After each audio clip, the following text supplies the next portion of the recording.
Ahora sí, buenas tardes.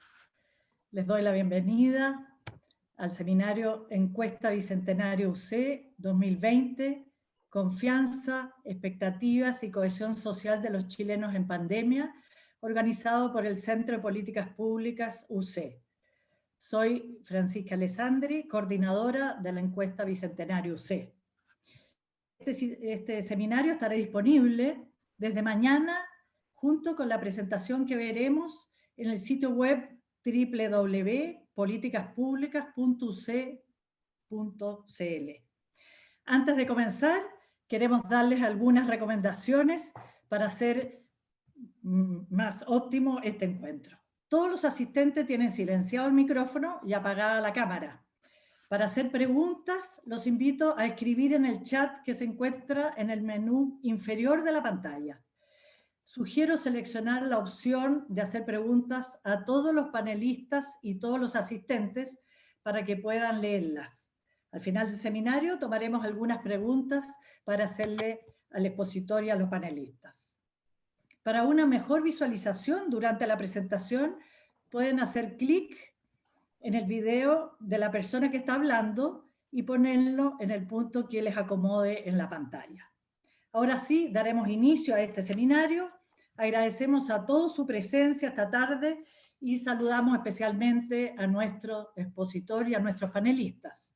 Ignacio Irarrázaval, director del Centro de Políticas Públicas UC, Gloria de la Fuente, presidenta de la Fundación Chile 21, Sebastián Izquierdo, director ejecutivo del Centro de Estudios Horizontal. Para comenzar, Ignacio presentará algunos resultados de la encuesta Bicentenario UC 2020. Ignacio es doctor en política social del London School of Economics de Inglaterra. Es profesor asociado de la Escuela de Gobierno UC.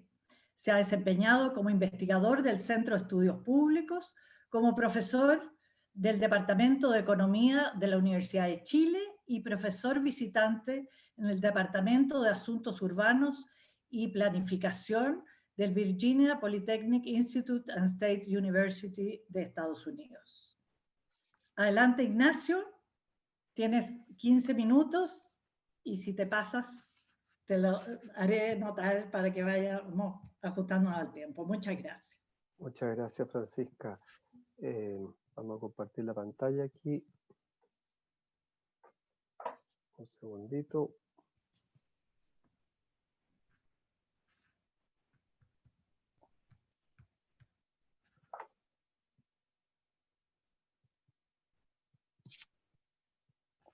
Fantástico. Denme un segundo. Esta es la ley de Murphy. Qué vergüenza. Tengo la...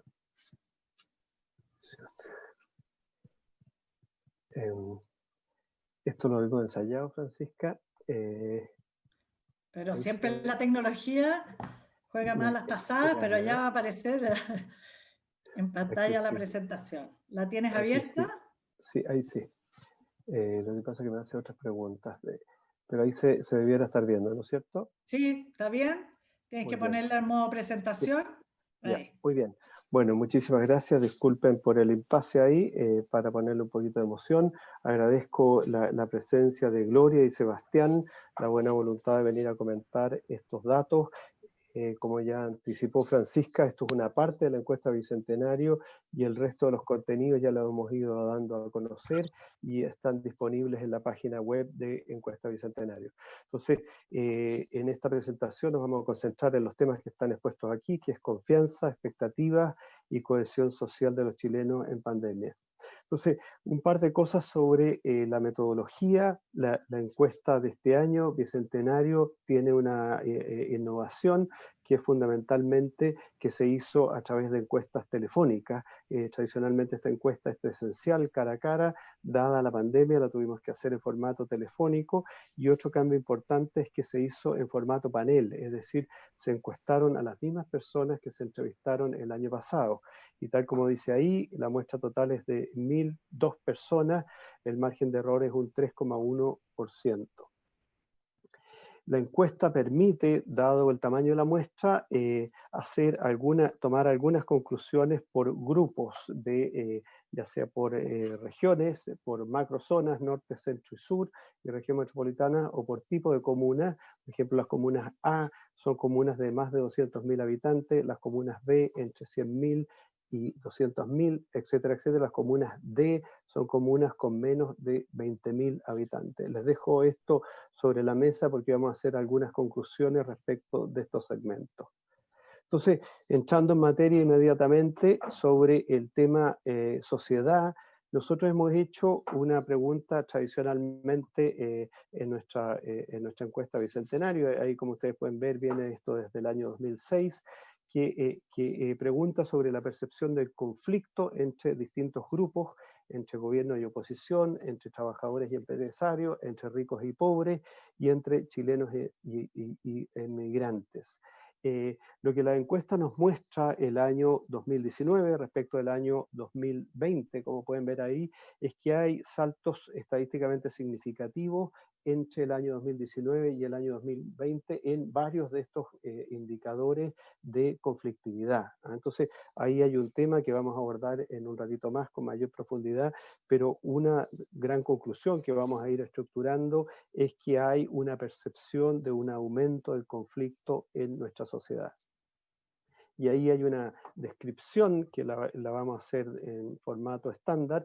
Aquí están los mismos criterios de este análisis de conflictividad y se ve que efectivamente por estrato socioeconómico, el estrato socioeconómico bajo tiene en algunos de los casos, en la mayoría de los casos, una percepción, el estrato socioeconómico alto tiene una percepción de menor conflictividad respecto del estrato socioeconómico bajo.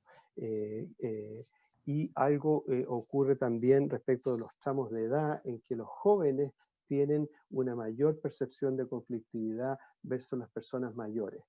Vamos a profundizar eso en unos minutos más. Entonces, esto es una pregunta muy importante sobre la conflictividad social en el país y lo que nos muestra esta lámina es que hay una percepción o un incremento de la conflictividad 2019-2020.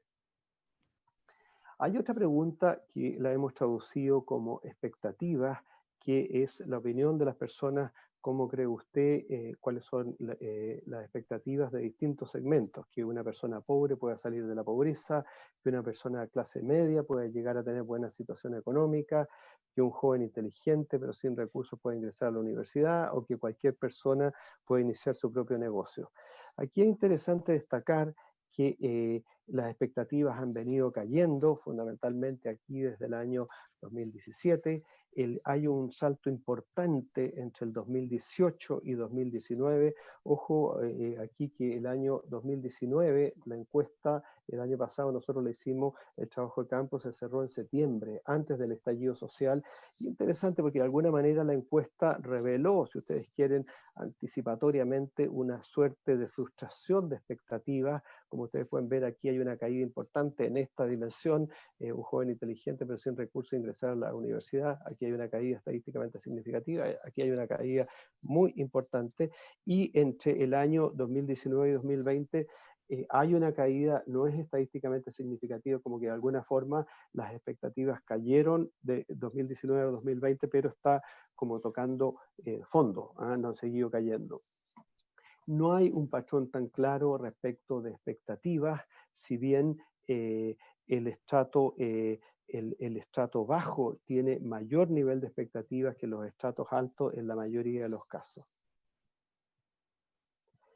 Aquí hay otra pregunta bien importante. Nosotros hemos seguido ya desde hace algunos años el fenómeno migratorio. Tenemos varias preguntas. Aquí estoy presentando solamente un resumen.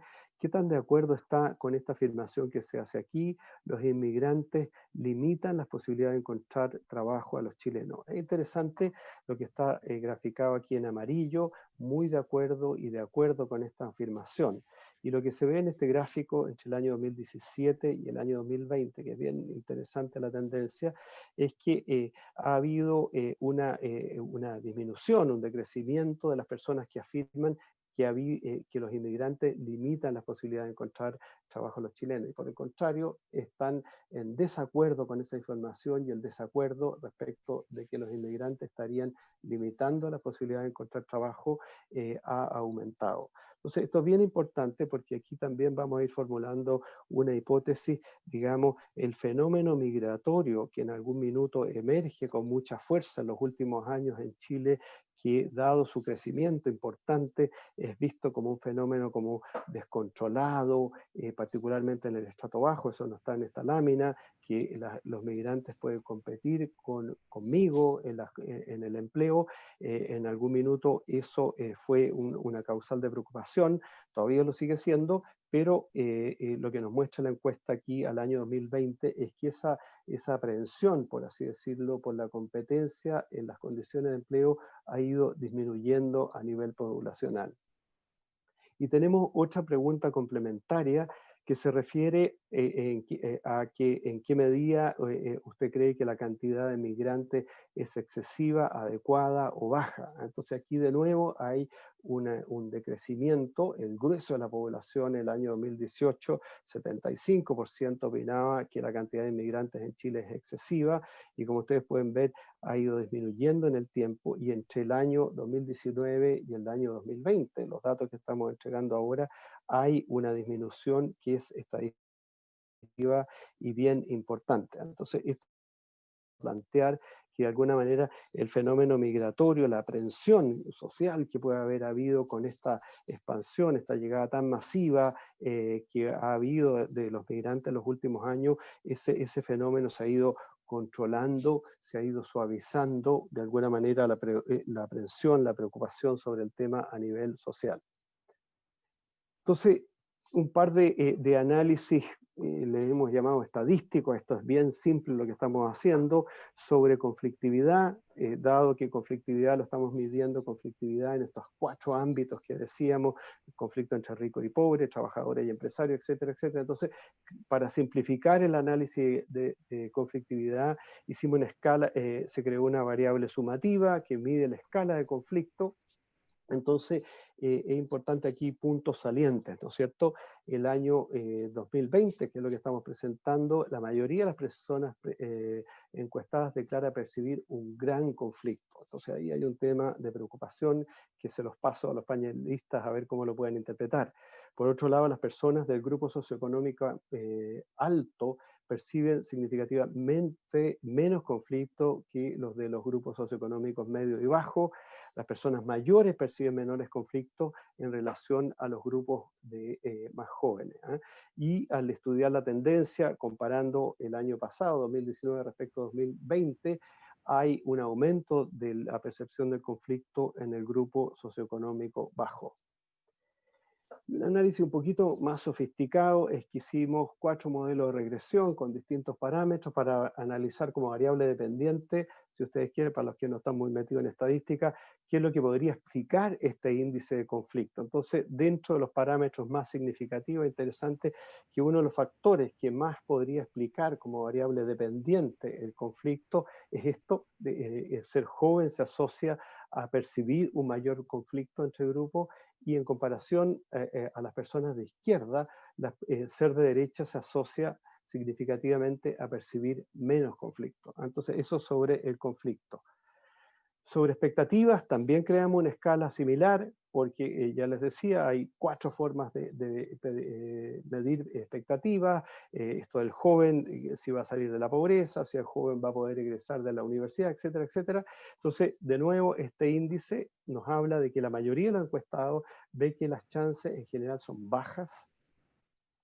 Las personas del grupo socioeconómico bajo tienen más expectativas. Esto es interesante porque podría ser como contraintuitivo. Las personas del grupo socioeconómico bajo tienen más expectativas que las del grupo socioeconómico medio y alto, y estas percepciones en verdad de expectativas no han cambiado entre el año 2019 y 2020.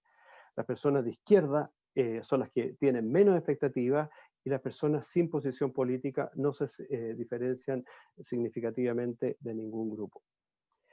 Y finalmente también aquí hicimos una regresión para tratar de predecir este índice de expectativa. Es interesante que aquí la variable edad no es una variable significativa respecto de expectativas, y la posición política sí es una variable bien importante, y fuertemente las personas de izquierda tienen menos expectativas que en relación a todos los otros grupos. Y finalmente, sobre migración, también hicimos un modelo de regresión con 3 modelos separados para estas 3 distintas preguntas sobre la cantidad de migrantes, sobre los conflictos entre migrantes chilenos y entre migrantes y este efecto en la percepción de la limitación de encontrar empleo. Las 3 preguntas son bastante coherentes, los resultados nos dieron bastante coherentes entre sí, y ahí lo que está con esos bullets, con esos tickets, nos habla de la regresión respecto de cantidad de migrantes. Entonces, esto es interesante porque también nos permite hacer, tomar ciertos supuestos, ciertas hipótesis interesantes, que es que los jóvenes son los que menos perciben el exceso de migrantes, o sea, los jóvenes son más pro-migrantes, por así decirlo. Solo hay diferencia entre el GSE, el grupo socioeconómico alto, y el bajo, ya que este último, el nivel socioeconómico bajo, piensa más fuertemente que los migrantes limitan la posibilidad de encontrar trabajo, y hay diferencia entre los grupos de derecha y los sin posición con respecto a la izquierda, ya que derecha y sin posición política, los dos creen que los migrantes limitan la posibilidad de encontrar trabajo.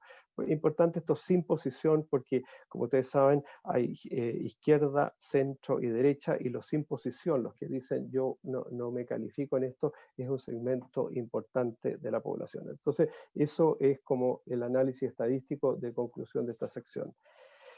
Y después hay otra sección que es interesante, que es esto de confianza y cohesión social. Aquí tenemos varias preguntas.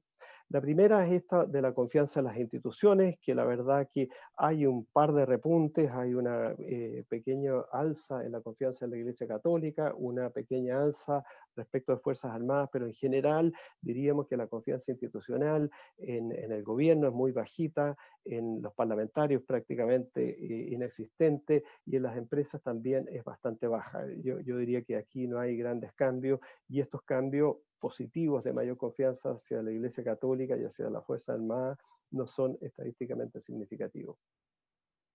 Y después preguntamos algunas otras cosas que las voy a pasar rápido porque me doy cuenta que me estoy atrasando un poquito en la presentación. Preguntamos también confianza respecto de aspectos más pertinentes para la situación de la pandemia.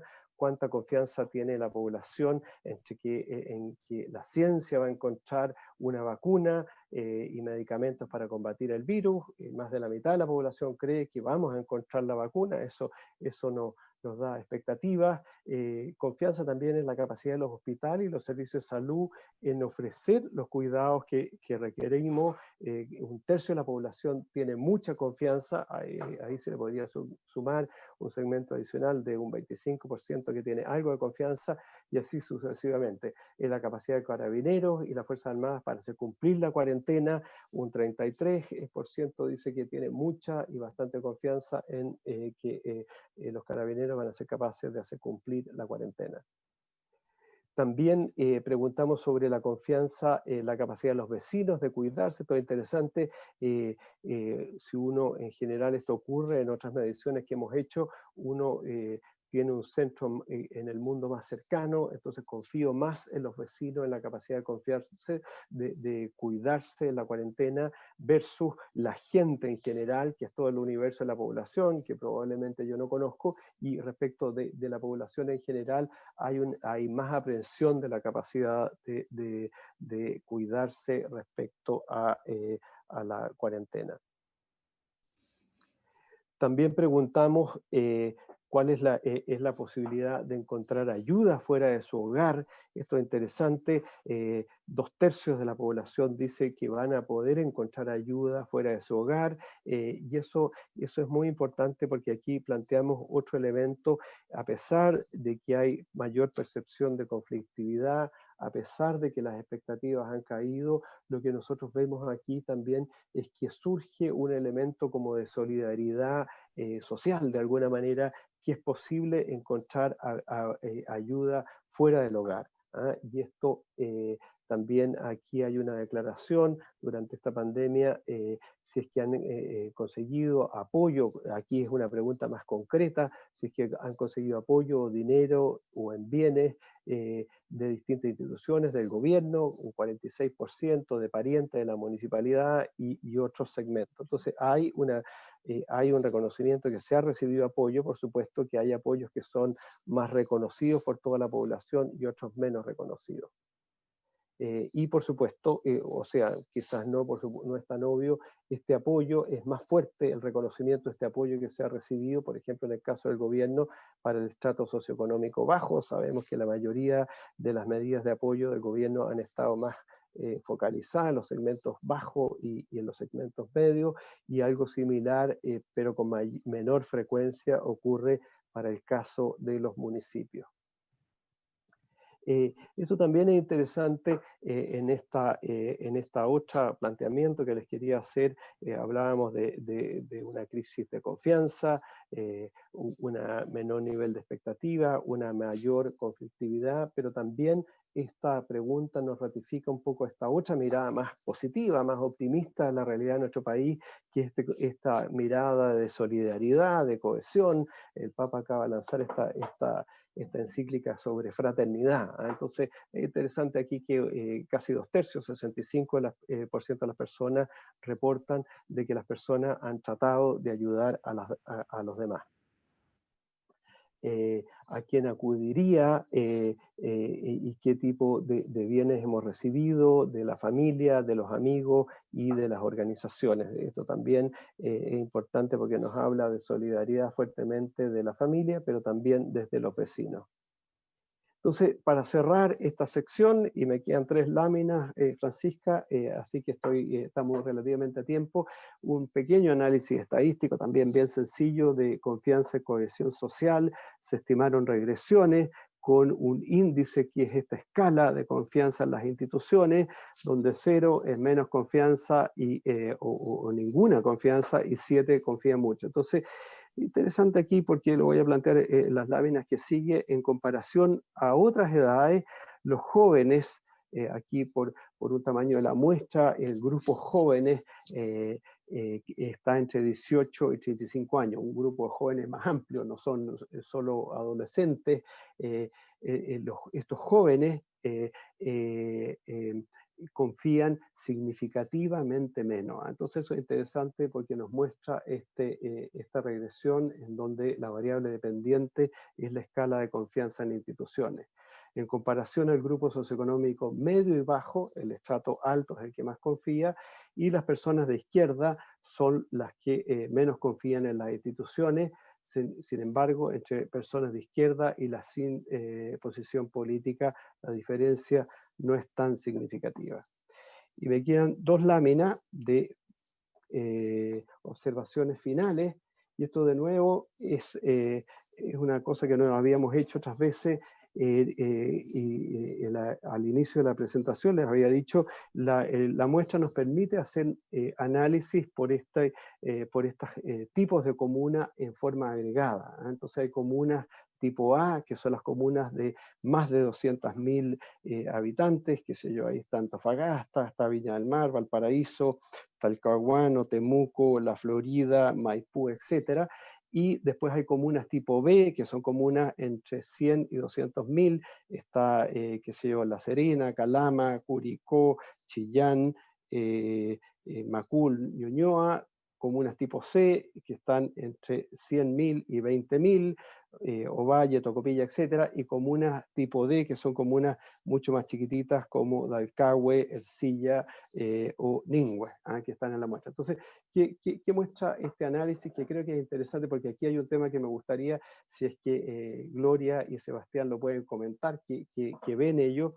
La confianza institucional, esta confianza respecto al Parlamento, de la Iglesia, del gobierno, es significativamente más baja en las comunas grandes, sobre 200.000 habitantes, versus todas las otras comunas de medianas a pequeñas. Entonces ahí hay un dato interesante. Algo pasa con las ciudades, ahí está puesto el título, las ciudades aparentemente grandes son más desconfiadas. Después están estos otros indicadores que pasé muy rápido, la confianza, una confianza más precisa respecto de la capacidad del manejo de la pandemia, y aquí estamos viendo las comunas tipo BCD, es decir, las de menos de 200.000 habitantes, y en estas comunas más pequeñas hay mayor nivel de confianza en la capacidad de los hospitales, en la capacidad de los carabineros de controlar la situación de la pandemia y mayor confianza en la solidaridad de los vecinos. Entonces, aquí hay un tema interesante que me gustaría dejar para la discusión, que es que hay un tema de la desconfianza, tanto institucional como una confianza más directa en términos de manejo de la pandemia. Hay más desconfianza en las grandes ciudades versus más confianza en las ciudades pequeñas. Y hay otro fenómeno aquí, por ejemplo, la inmigración. Estamos bien pasados. Tengo 21 minutos según mi cronómetro aquí. La inmigración es, en las comunas grandes hay más percepción de que la inmigración es excesiva versus todas las otras comunas. Y la última lámina es qué pasa con los jóvenes, personas entre 18 y 34 años. Un dato interesante es esa primer bullet que está arriba, que prácticamente no hay diferencia estadística en la distribución en torno a posiciones políticas con las que se identifican los jóvenes. Entonces se dice, no, los jóvenes de hoy son más izquierdistas que los de antes. Entonces, en verdad, si uno analiza las preferencias políticas de acuerdo a lo que nosotros estamos midiendo, no hay diferencia estadística en la distribución de las preferencias políticas de jóvenes versus adultos o adultos mayores. Sí hay una diferencia importante en que los jóvenes no profesan religión respecto a otros grupos. Y finalmente, dos cosas algo más sofisticadas, que es este test de media intergrupos etarios. ¿Qué pasa si comparo a los jóvenes, a los adultos mayores en estas grandes comunas sobre 200.000 habitantes? Pues los jóvenes, como está puesto, tienen mucho menos confianza institucional en la iglesia, en la Fuerza Armada, que todos los otros tramos de edad en estas grandes comunas. Del mismo modo, los jóvenes en estas grandes comunas tienen una percepción del conflicto mucho más fuerte que los otros tramos de edad. Y otro análisis que hicimos, y en esto te juro que termino, Francisca, es un test de medio intragrupo etario, ahora centrándome solamente en los jóvenes, definido aquí entre 18 y 34 años, para las comunas grandes. Aquí sumamos a las comunas del Gran Santiago versus el resto del país. Nuevamente, la proporción de jóvenes en estas grandes comunas y del Gran Santiago son aquellos que justifican en gran medida salir a protestar durante la pandemia, y esto es mayor que en otras comunas, y los jóvenes de otras comunas, es decir, de las comunas pequeñas, confían de nuevo más en la capacidad de los carabineros durante la pandemia y de los hospitales. Entonces, solamente aquí un mensaje para la reflexión. Algo del descontento tiene un sesgo de grandes ciudades, y ese sesgo también se entrecruza con jóvenes que de alguna manera tienen una percepción más fuerte de una desconfianza institucional y una mayor fuerza de la percepción del conflicto. 24 minutos, Francisca, me excedí en 4, disculpas. Gracias, Ignacio, muy interesante, así que totalmente perdonado. Ahora les aprovecho a decir que están llegando muchas preguntas interesantes, las vamos a agrupar de manera de, si el tiempo nos da, contestar las que más podamos. Y le voy a dar ahora la palabra a Gloria, se las presento, en que estoy segura que todos ustedes la conocen. Gloria es cientista política de la Universidad Católica y doctora en Ciencias Sociales de la Universidad de Chile. Ha desarrollado una amplia labor en torno a temas de transparencia, trabajando como consultora del Consejo para la Transparencia y de la Red de Transparencia y Acceso a la Información Pública. También fue directora de proyectos en Chile Transparente. Durante los años 2006 y 2010 trabajó en el Ministerio Secretaría General de la Presidencia y actualmente es miembro del Consejo Directivo del Consejo para la Transparencia y miembro del Consejo Asesor Permanente para la Reforma del Estado. Es también columnista y colaboradora de diversos medios de comunicación. Gracias, Gloria, y tienes 10 minutos para tus comentarios. Muchas gracias, Ignacio, Francisca, por la invitación. La verdad es que para mí es un tremendo honor y una tremenda oportunidad además haber tenido la posibilidad de mirar estos datos antes, de escuchar a Ignacio ahora su presentación y tratar de reflexionar también sobre los desafíos que tenemos como país, ¿no? Me alegro mucho porque en general todos hablamos y miramos todos los años la encuesta Bicentenario, como también esas encuestas que nos permiten plantearnos estos temas más allá de las cuestiones coyunturales, los desafíos que tiene este país en distintos ámbitos. Y yo creo que esta encuesta es un tremendo aporte en la perspectiva además de lo que viene hacia adelante, lo que tenemos que construir como país hacia adelante. Parto con algunas reflexiones más generales para hacerme cargo después de algunos de los datos que vimos ahora y que Ignacio acaba de mostrar. Lo primero, respecto a la crisis de confianza que se ha venido tomando la agenda de la discusión político y social, si ustedes quieren, durante los últimos años, es constatar que claramente lo que vimos probablemente con el estallido social el año pasado y que vimos de alguna manera con mayor énfasis, la encuesta muestra mucho de eso, con el que hemos visto con la pandemia en estos meses, es una crisis de confianza que nos acompañaba hace tiempo con distintas instituciones en nuestro país, que habían diagnosticado muy bien, por cierto, la encuesta Bicentenario y otros estudios también en nuestro país, y que probablemente tenía más de una década, con énfasis, por cierto, en algunas crisis específicas que afectaron, por ejemplo, escándalos de corrupción en las Fuerzas Armadas y de Orden, escándalos en el fondo de la Iglesia, escándalos de la política, etc. De alguna manera, todas las instituciones de una u otra manera fueron cayendo en distintos tipos de escándalos y eso evidentemente mermó aún más la confianza que venía en bajada, ¿no?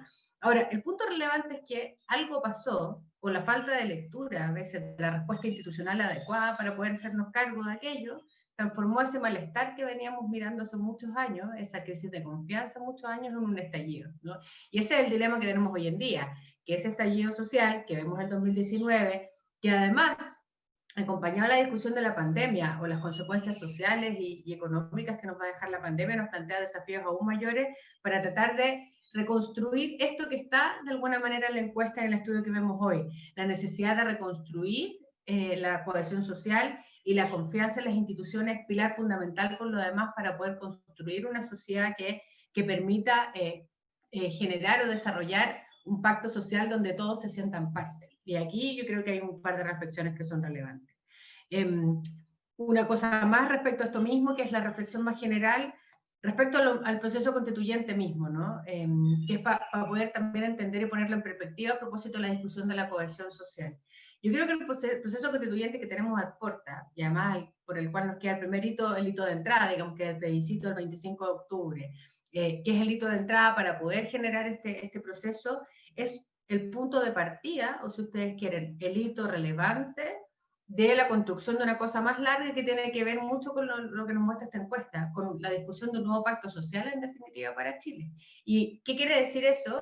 No solamente discutir una nueva constitución que es relevante tanto en contenido pero también en proceso respecto a la legitimidad que este proceso pueda tener para que finalmente esa sea la casa de todos, sino que además, porque creo que es súper relevante entender que si lo que vamos a reconocer en esa constitución son derechos económicos, sociales, etcétera, es importante también entender que lo que viene hacia adelante es hacer sustentable aquello, ¿no? Si no, efectivamente, la Constitución no va a solucionar todo, pero lo que venga después tampoco.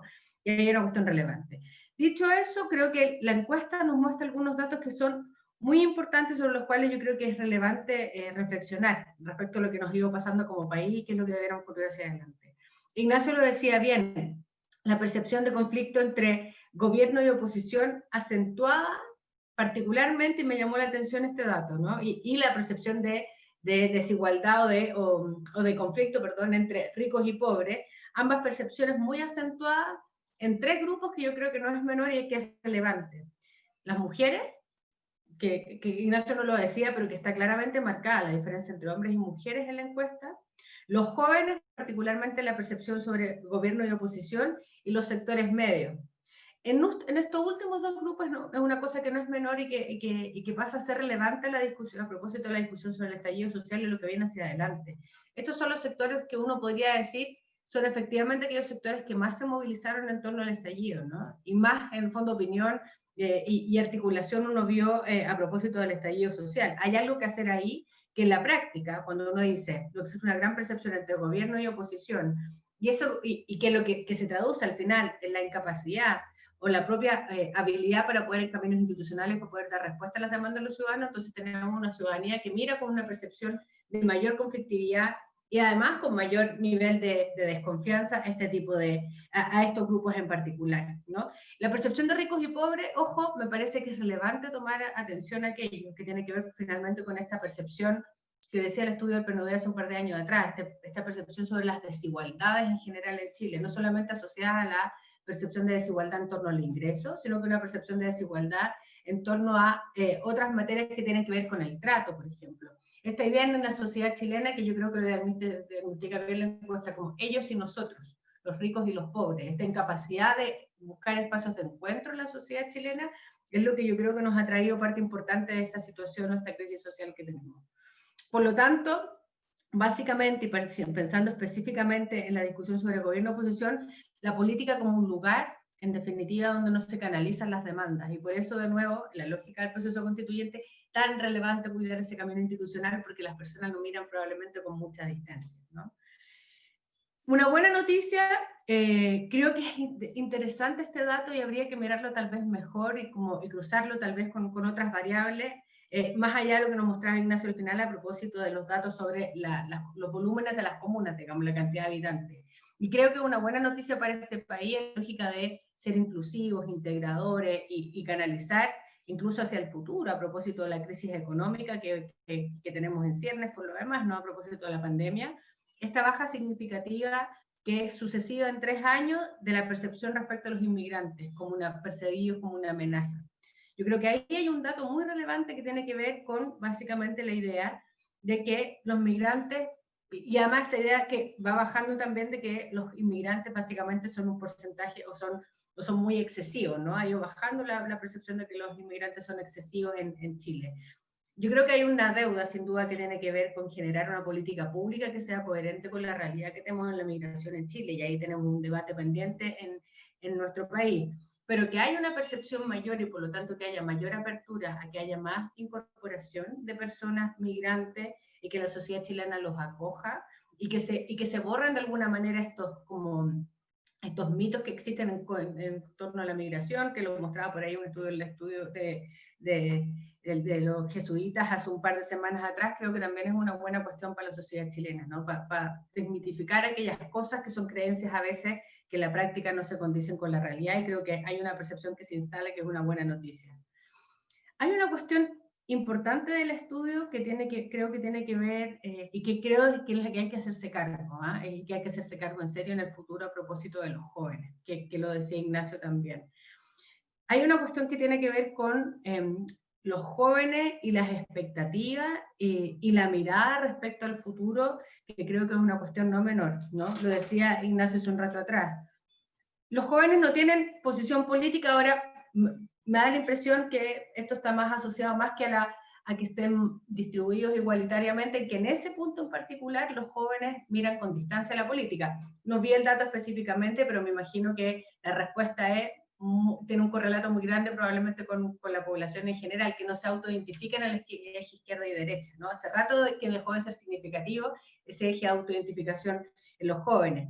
Pero sí pasa a ser muy relevante que en los jóvenes en general pase a haber una percepción mucho mayor de conflicto en general, que pasa a haber además una mirada mucho menos confiada en general de las instituciones. Los jóvenes confían menos, nos decía muy bien Ignacio, y esto además cruzado por los grupos socioeconómicos en general y ahí sí por posiciones políticas. Es relevante que mirar, porque efectivamente quienes construyen el futuro en la práctica de la sociedad, y pensemos que cuando hablamos de un proceso constituyente estamos hablando no de algo que defina probablemente el destino de nuestro país el próximo año, sino que varias décadas. Por lo tanto estamos hablando, los jóvenes de hoy son los adultos del futuro, sobre el cual estamos construyendo este paraguas. Hay algo que hacer respecto a las expectativas, respecto a las esperanzas de los jóvenes, que yo creo que es relevante y que la encuesta nos muestra muy bien. Me quedo con algunas hipótesis como más, no sé cuánto tiempo me queda, Francisca, pero me quedo con algunas otras. Ya, entonces me voy como cerrando con algunas otras ideas más. Te queda para cerrar unos minutos. Okay, perfecto. Me quedo con algunas otras ideas más, como decía.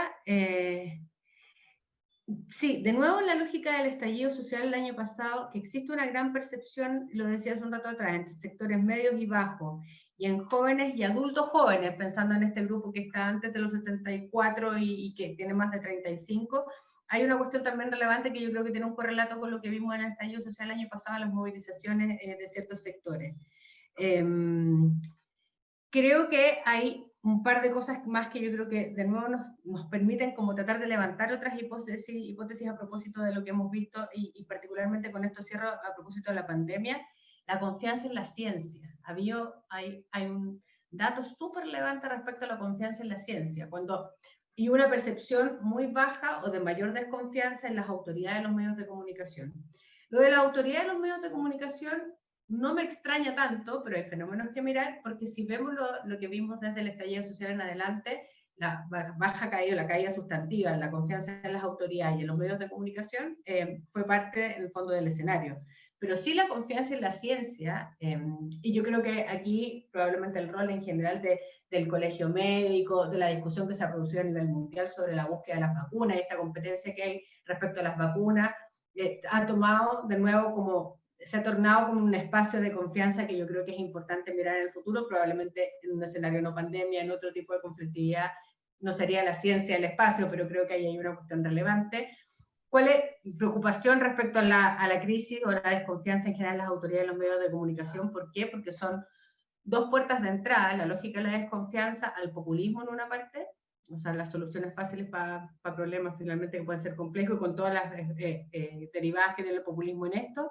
Y respecto a los medios de comunicación, la apertura que esto significa, cuando uno sabe que los medios de comunicación pueden tener líneas editoriales distintas, le pueden gustar a uno o no, pero finalmente lo que hay ahí detrás es un trabajo de chequeo de información, de control de fuentes que los medios o las formas de comunicación alternativas no tienen. Y eso abre un espacio relevante a las fake news, a las noticias falsas y a todo lo que eso significa para la sociedad. Por último, una nota de esperanza.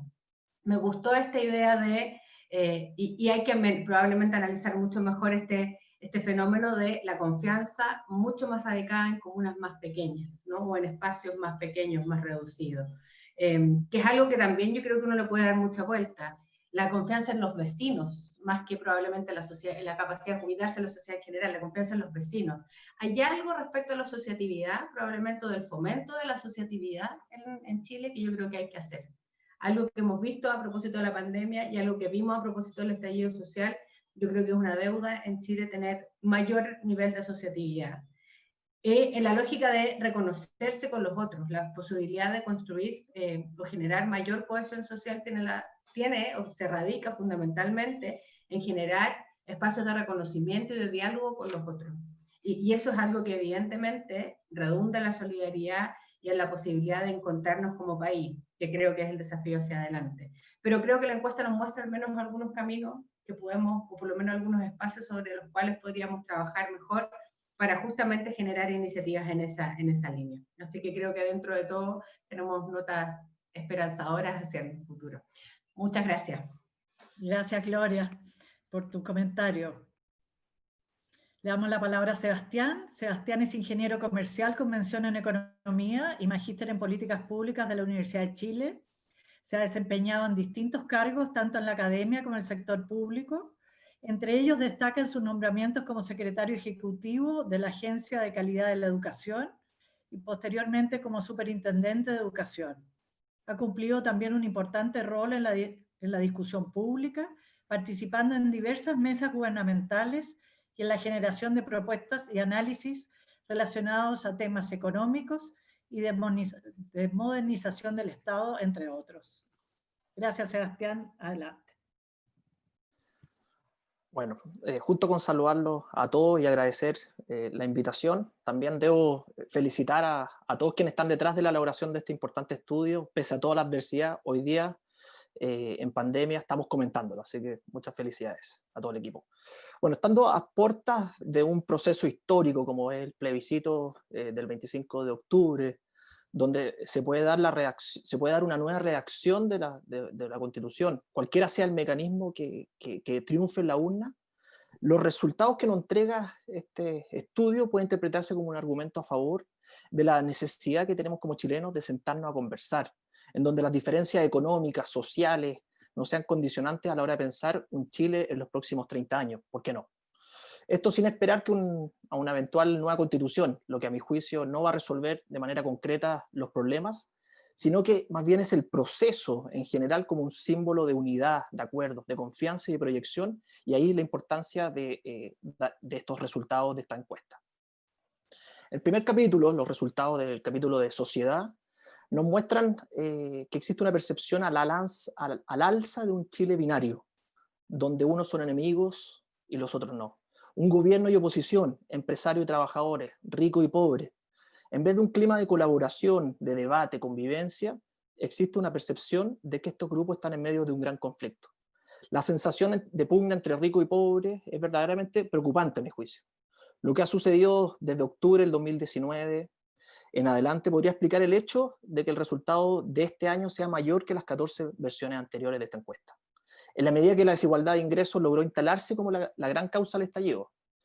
Al igual que Gloria, yo concuerdo en que lo que reflejó el informe del PNUD 2019 respecto a la relación de la dignidad como trato igualitario y de no discriminación, se afirmó que aquel trato entre los ricos y los pobres puede ser incluso más importante que la inequidad de la distribución de los ingresos, de los recursos económicos. Basta, a mi juicio, recordar un lamentable hecho en el lago Ranco, no sé si todos lo recuerdan, pero donde un propietario echó a una persona de su jardín, causando, la verdad, indignación por parte de la sociedad, pero no sobre esa persona en particular, sino que más bien una indignación colectiva al grupo al que se le asociaba, un grupo socioeconómico. Y a ello también se podría añadir, a mi juicio, es la percepción del Estado, de quiénes están tomando las decisiones, esta élite, ricos que muchas veces se acuña, no se pondrían en el lugar del pueblo. Basta recordar el ejemplo del pasaje de los metros, o de los comentarios que justamente hoy día se cumple un año de comprar rosas, exactamente hace un año atrás. Y por lo tanto uno se pregunta, y el propio estudio a mi juicio lo refleja bien, es que si existen o no las capacidades de los tratos socioeconómicos para desempeñarse, ya sea saliendo de la pobreza o más bien de la clase media, pudiendo buscar una mejor situación. Y no deja de llamar la atención la respuesta en relación a las versiones anteriores, que muestran una constante baja en la percepción de los entrevistados respecto a la probabilidad que tienen en nuestro país de la movilidad social. Sorprende la disociación que hay entre el dato duro y la percepción ciudadana. Cuando vemos números como la CACEN, que analizamos las cifras de ingreso, el porcentaje de personas en situaciones de pobreza ha ido a la baja, lo que demuestra que sí existe capacidad de salir de ella, cosa que se ha mantenido en el tiempo, a lo menos hasta octubre del año pasado. Pero pese al notable progreso del país, existen distintas variables económicas en las cuales se observa un claro deterioro. Hablemos un poco del PIB per cápita. Entre 1990 y 2009 creció casi más de un 3%, luego eso bajó un 2%, y estos últimos años estamos claramente con una desaceleración económica. Y justamente eso significa, a mi juicio, un problema importante para el despliegue de los proyectos de vida de los propios ciudadanos, que se traduce en la pérdida de confianza en las personas del proyecto del Chile como un todo. El hecho de que la mayoría de las personas perciban que no pueden acceder económicamente a lo que quieren hacer, acaba básicamente por desmoralizarlas, descomprometiéndolas con la continuidad de un orden político, económico que se desarrollan. Y eso genera un sentimiento de injusticia. Sin embargo, a mi juicio, el concepto de pobreza va mucho más allá del ingreso, sino que tiene que ver con la provisión de los bienes y servicios públicos. Y en este sentido, algo Ignacio nos comentaba, las ciudades grandes, ¿qué está pasando ahí? Que muestran resultados totalmente diferentes a ciudades más pequeñas. Bueno, yo creo que la movilidad social se hace más compleja cuando las ciudades son mucho más segregadas, donde la calidad de los espacios y los servicios públicos son de distintas calidades y están muy próximas unas con otras, pero son muy disociados. Esto uno lo puede ver, este pesimismo frente a la movilidad social, uno lo puede ver en otros países de la OCDE. Y uno podría concluir que no tiene nada que ver con los datos, pero la verdad es que el sentir ciudadano, a mi juicio, es un pilar fundamental, al igual que los datos, a la hora de diseñar las políticas públicas y de esa manera lograr identificar las necesidades que tiene la población. Hay otras preguntas que a mí me llamaron mucho la atención, justamente el caso de si un joven inteligente pero sin recursos tiene posibilidades o no de entrar a la universidad. El 31% de los encuestados cree que esta probabilidad es bastante alta o muy alta, y al comparar estos porcentajes con años anteriores vemos que es 20 puntos porcentuales más baja a lo que se percibía a lo menos hace 11 años atrás. Es decir, que con el paso del tiempo, el mérito, las capacidades individuales ha perdido peso a la hora de alcanzar los objetivos académicos para los jóvenes.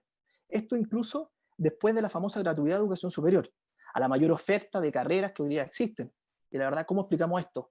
Nuevamente, los datos duros nos van a decir lo contrario. La cantidad de jóvenes que hoy día están entrando a la universidad son mucho mayores, la calidad, a mi juicio, ha mejorado en educación superior. Muchos de ellos son las primeras generaciones en ingresar a la educación superior. Sin embargo, estos casos han aumentado, pero son puntuales, donde el sacrificio, la suerte, en otros casos son factores que lo hacen posible.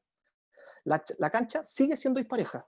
Dos jóvenes con igual inteligencia, unos con recursos, otros sin recursos, tienen posibilidades diametralmente distintas al ingresar a la universidad hoy, sobre todo si esas brechas se originan en la primera infancia. Y por lo tanto, la falta de percepción de la meritocracia tiene el efecto de legitimar los resultados del sistema económico como un todo, favoreciendo incluso, a mi juicio, el narcotráfico como un medio para surgir. Por lo que resolver esa percepción debiese constituir, a mi juicio, un objetivo de primer orden, la meritocracia.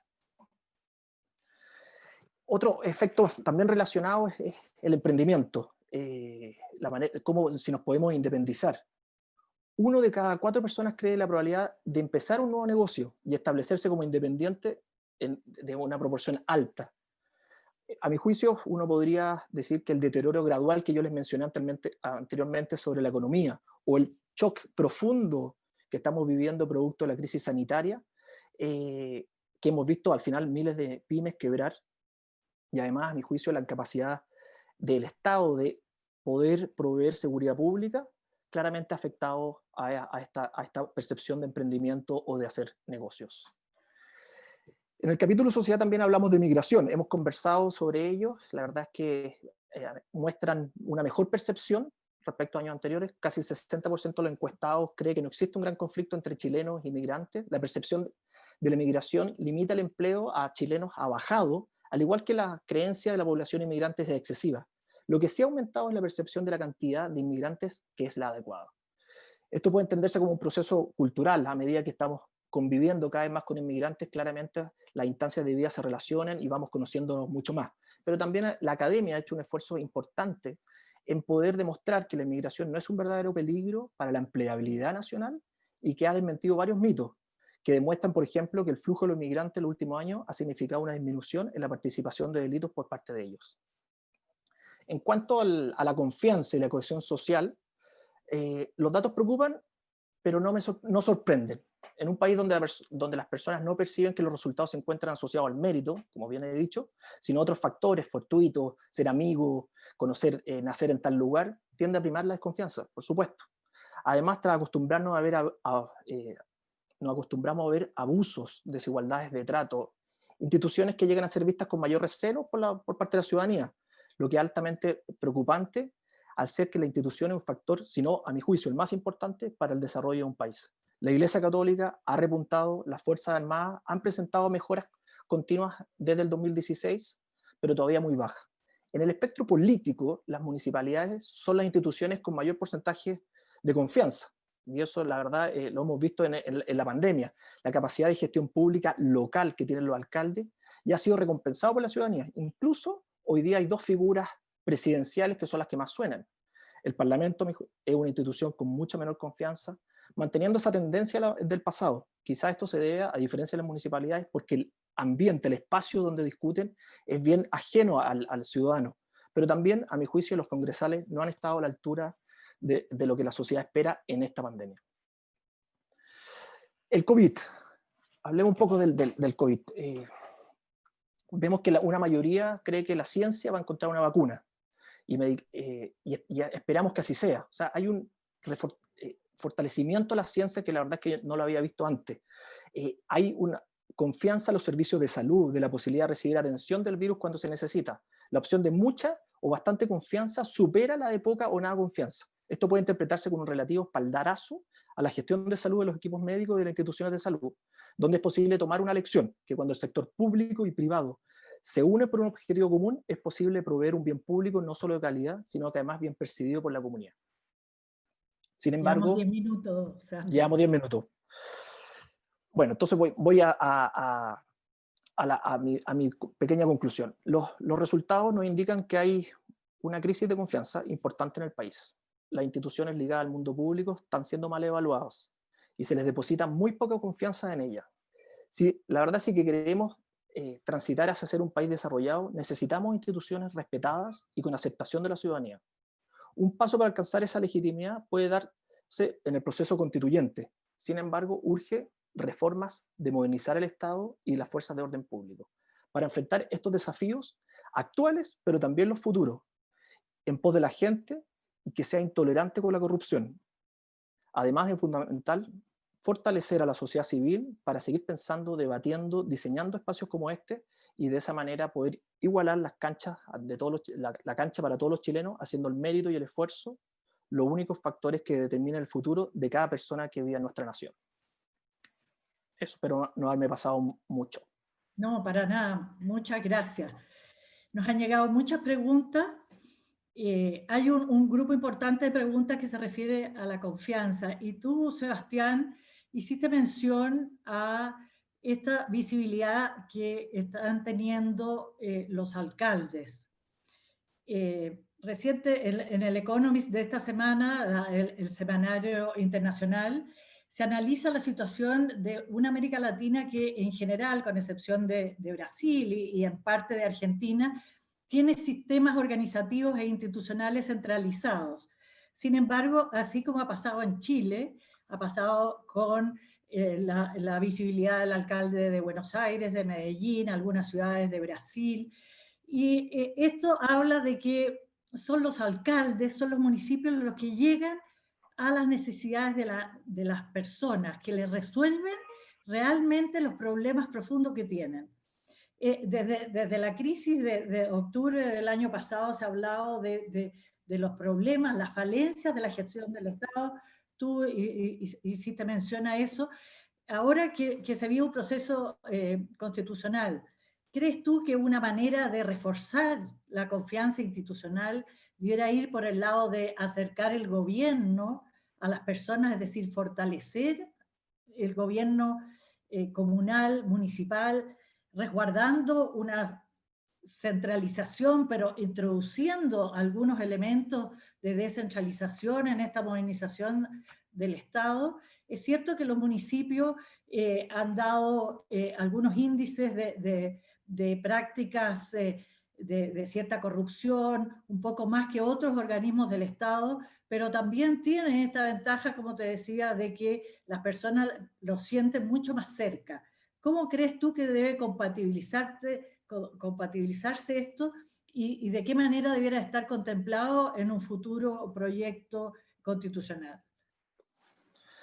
Yo creo que como lección que esta crisis sanitaria y económica nos ha demostrado es que el nivel central, o sea, el Estado, la verdad es que no va a ser capaz de resolver todos los problemas y por lo tanto necesitamos tanto a la sociedad civil, al sector público y en él también el sector municipal, muy activo para poder hacer frente a los desafíos que tenemos y sobre todo en crisis tan profundas como la que estamos viviendo. Por lo tanto, yo veo un rol muy importante del Estado y la verdad es que un proceso constitucional lo que nos va a permitir es poder reflejar aquel anhelo de tener un Estado mucho más descentralizado. Ya hay leyes que estamos esperando que se implementen, hay elecciones de gobernadores, pero la verdad es que hay varias indefiniciones muy importantes que vamos a tener que esperar que incluso que la Contraloría sea quien zanje ese tipo de aspectos, pero Chile ya está avanzando en esa dirección, a mi juicio un poco más lento de lo que nos gustaría, pero el proceso constitucional nos va a ayudar a ello. Pero no hay que dejar todo, a mi juicio, en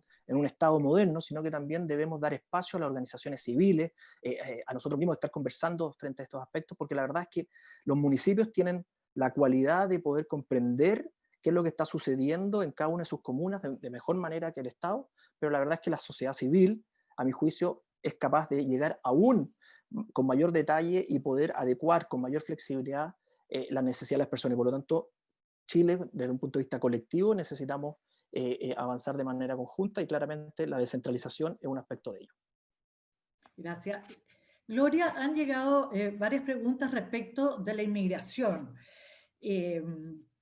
¿Existe un debate en torno a cuál es la política que el país debiera seguir al respecto? Si bien vemos que las cifras han bajado, como lo demuestra la encuesta Bicentenario, y ustedes mismos han dicho, ¿no es cierto?, que en un escenario futuro, post pandemia, con una demanda por mayor empleo, con un gran desempleo, podríamos volver a una percepción de conflictividad entre migrantes y nacionales.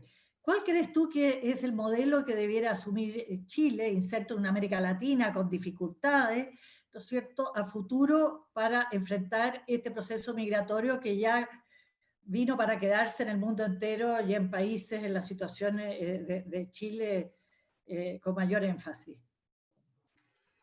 Yo creo que son dos cosas, diría, fundamentales. Uno es que es evidente que existen necesidades siempre de generar regulación a los flujos migratorios. O sea, esto no se trata de generar una política pública que sea como la libertad absoluta y de movilidad absoluta. No creo que sea esto, requiere cierta regulación, pero creo que hay un déficit particularmente en América Latina. Y creo que a propósito, además de lo que ha ido ocurriendo con las sucesivas crisis políticas y ahora que vamos a estar, además que tenemos que ser una crisis económica de proporciones en la región, que es tener una mirada que vaya más allá de la lógica del Estado-Nación, digamos, y que se imponga una mirada más regional. Yo creo que si hay algo que falta probablemente ¿no? en el Cono Sur y en América Latina en general, es tener una mirada respecto a los flujos migratorios a propósito de las sucesivas crisis que pueden ocurrir en este continente. Ocurrió, por ejemplo, a propósito del caso de crisis política y social en Venezuela, la migración que finalmente terminó siendo una realidad en varios de los países limítrofes de ese país, por cierto, pero también en nuestro país y en otros países de la región. Y creo que ahí hay que tener una mirada que sea mucho más comprensiva, mucho más amigable, pero que entienda que la regulación y los flujos y la regulación de los flujos migratorios es necesaria, pero que requiere una mirada bastante más comprensiva del fenómeno, ¿no? Nadie migra de su país porque sí o por buena voluntad, más aún cuando esto es producto de una situación catastrófica en términos sociales, políticos o económicos, y por lo tanto la mirada generosa de un país es relevante, pero que tiene que ser, por supuesto, en armonía con los connacionales, y ahí es donde yo creo que la regulación, las políticas públicas cumplen un rol fundamental. Yo te pregunto porque en Europa ha sido debate, porque en la medida que el Estado provee mayores servicios y se encamina hacia un mayor proveedor de bienestar, crece la demanda porque los inmigrantes deben tener acceso a esas mismas políticas públicas, a esos mismos recursos. Por cierto, de hecho, estos han sido temas en Europa, han sido temas gruesos en materia electoral. En Estados Unidos han sido temas gruesos en materia electoral. Pero yo creo que hay que reconocer que el fenómeno existe y es una realidad. Por lo tanto, primero que nada, hacerse cargo del fenómeno y mirarlo en su justa dimensión, entender que existe la necesidad de regular, pero así como existe una cierta libertad en la regulación de flujos financieros, también yo creo que tiene que haber, y esto tiene algunas reglas de mercado. Respecto a las personas, yo creo que uno también tiene que entender que esto tiene que tener una mirada, un fenómeno que existe, una cierta regulación en materia de políticas públicas, pero además en armonía con los propios connacionales. Yo creo que es bien decidora la encuesta en eso, en la práctica.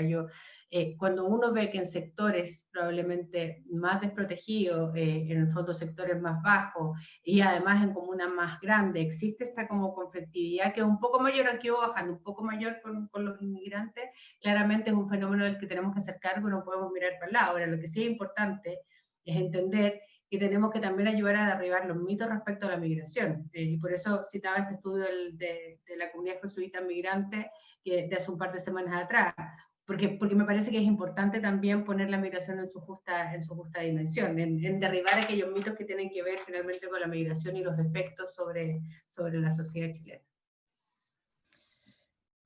No nos queda demasiado tiempo, pero ojalá puedan Sebastián y Gloria referirse no muy extenso. Respecto de aquello que algo mencionaron ustedes, de estas diferencias de izquierda-derecha, que incluso, ¿no es cierto?, sirven como variables metodológicas para analizar una serie de datos, pero vemos que esto se va diluyendo especialmente en las nuevas generaciones. Entonces, cuando se presenta el debate constitucional al que ustedes dicen que podría tener un efecto importante en la confianza institucional, vemos que a lo mejor estas visiones que prevalecen especialmente en el espectro político pueden no estar llegando no solo a las futuras generaciones, sino también a un porcentaje importante de la población. Hace poco tiempo, antes que se pusiera sobre la mesa el tema constitucional, veíamos que en las encuestas la preocupación por la Constitución marcaba muy poco. Era una de las preocupaciones menores de la ciudadanía en general.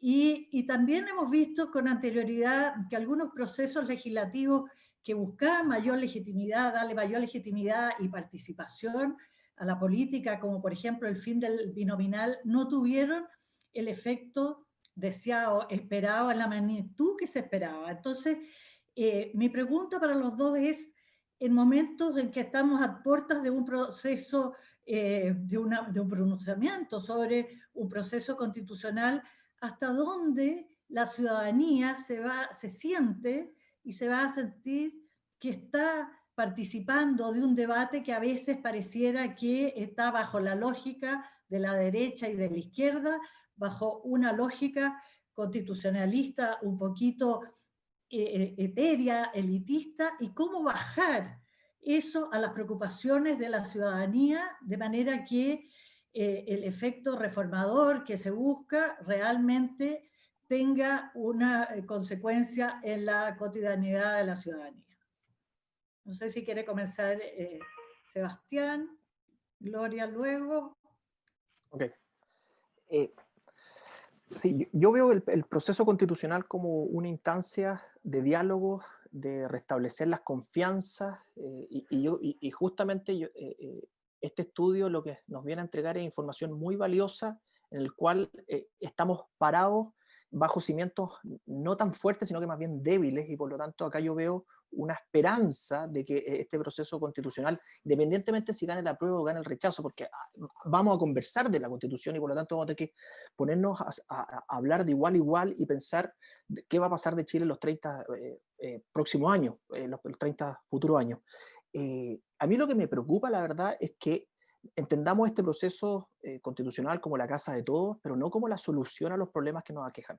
No a los problemas que nos reflejaban las últimas encuestas previos al estallido. O sea, realmente vamos a hacernos cargos de pensiones. Todo eso no se va a resolver con una nueva constitución, y por lo tanto me preocupa a mí más bien que la élite sea capaz de transmitir que estos mensajes no sean los equivocados y la ciudadanía se involucre aún mucho más en este proceso, y de esa manera poder conversar en esta futura casa de todos y no sea al final de cuentas un proceso de generación de expectativas que después nos va a explotar a todos los chilenos en un plebiscito de salida, etc. Entonces veo ahí un riesgo, que el involucramiento de toda la sociedad es muy importante.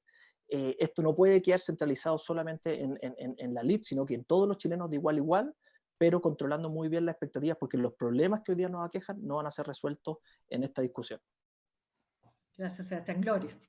Yo en la misma línea de Sebastián, yo creo que efectivamente, por eso decía al principio de mi presentación, que es importante pensar la Constitución o el cambio constitucional, tanto en sus distintos hitos, como en términos de resultado y de proceso del debate, como un elemento o un paso dentro de una discusión que es más de largo plazo. Y por eso hablaba de pacto social. Podemos buscar otro nombre, pero en el fondo la idea es esa. Básicamente, lo que hace una constitución es establecer 3 tipos de cuestiones: distribución del poder, valores y derechos. Y cuando uno establece derechos, por ejemplo, de carácter social, que es lo que más viene además discutiéndose desde el estallido social y sobre todo después de la pandemia, lo que uno debiera hacer es tratar de darle sostenibilidad a derechos que estén plasmados en la Constitución. Y eso significa en la práctica políticas públicas. Eso significa sostenibilidad de esas políticas públicas y por lo tanto, evidentemente, esa inflación de expectativas que evidentemente hay a propósito del proceso constituyente tiene que tener una mirada necesariamente a largo plazo. Y ahí creo que el rol de los actores políticos relevantes, de los actores de la sociedad en general, que tengan voz, que tengan mirada, una responsabilidad fundamental es tener que explicar esto. Porque si uno mira la franja en los últimos días, la verdad es que yo creo que enreda más de lo que explica respecto a lo que está en juego. Y yo creo que hay una responsabilidad tremenda con la sociedad chilena respecto a lo que viene hacia adelante. Y ahí yo creo que es fundamental pensar en las reglas del juego, pensar en la mirada de largo plazo. Y una cosa más diría, por acuerdo, en el fondo, que creo que tiene un sentido, pero por acuerdo de la propia convención que estuvo mirando el reglamento de la convención constitucional o del proceso que salga ahí, las reglas del juego de funcionamiento se van a definir el día o en el momento y se la va a definir el propio órgano constituyente una vez que en el fondo esto se empiece a discutir. Ese elemento es clave respecto al futuro, porque si no se establecen mecanismos de transparencia, de legitimidad, de confianza, de apertura, de saber cómo, por ejemplo, las personas que tengan algo que decir, a propósito que tuvimos tantos cabildos en su minuto, van a poder tener o van a poder manifestar o van a tener en algún lugar donde depositar sus sueños, sus demandas, sus aspiraciones, creo que eso va a ser un problema para el proceso mismo. Entonces, cuidar las reglas del juego respecto a la Convención Constitucional o a la Comisión Mixta, cualquiera que ella sea la alternativa, es muy importante para darle legitimidad al proceso. Y creo que hay que estar muy atentos, por lo tanto, a las reglas del juego de funcionamiento de esa instancia, porque es importante el resultado, pero también es muy importante el proceso. Eso. Gracias, Gloria. Ya estamos en el tiempo, pero le voy a dar la palabra a nuestro expositor, Ignacio. Sí, gracias Francisca, muy breve. Y agradecer los comentarios e interpretaciones, porque aquí nosotros entregamos los datos y los datos sirven también para armar hipótesis, teorías que son muy importantes. Tres aclaraciones muy breves. Había una pregunta ahí sobre el tema metodológico. Esta es una muestra aleatoria, es probabilística y hay una calibración por grupo socioeconómico y estas macrozonas y estas agrupaciones de comunas. Espero haber respondido ahí el tema metodológico. Y un comentario muy breve respecto de Sebastián y de Gloria. Gloria dice, los jóvenes miran con distancia la política. Es interesante porque el eje izquierda-derecha, claro, a lo mejor se ha desvalorizado y se ha entrecruzado. Nosotros tenemos otros estudios con la encuesta Bicentenario. Hoy día se puede ser de derecha y creer fuertemente en la equidad. Se puede ser de izquierda y tener tarjeta de una multitienda, y eso está perfectamente plausible. Entonces hay un entrecruce de las ideologías que tradicionalmente nosotros etiquetábamos. Ahora, probablemente estos jóvenes que tienen una distribución similar al resto de la población, a lo mejor no son tan ideológicamente despiertos respecto al eje izquierda-derecha, pero sí son muy militantes respecto al veganismo, del ciclismo, de la equidad entre el hombre y la mujer, por supuesto. Entonces hay un montón de otros parámetros que hoy día son más transversales, no son tan distintivos del eje izquierda y derecha, pero que sí movilizan a muchos jóvenes. Entonces es bien importante esa observación que hacía Gloria. Y respecto de Sebastián, muy breve, importante el punto que tú planteas, porque es muy similar a algo que nosotros hemos planteado. Todo este tema de la subjetividad es muy, muy importante. Yo creo que nosotros nos dedicamos como Centro de Políticas Públicas a intentar formular políticas públicas y creo que ahí hemos tenido a veces errores en que uno cree que las variables duras son las que mandan.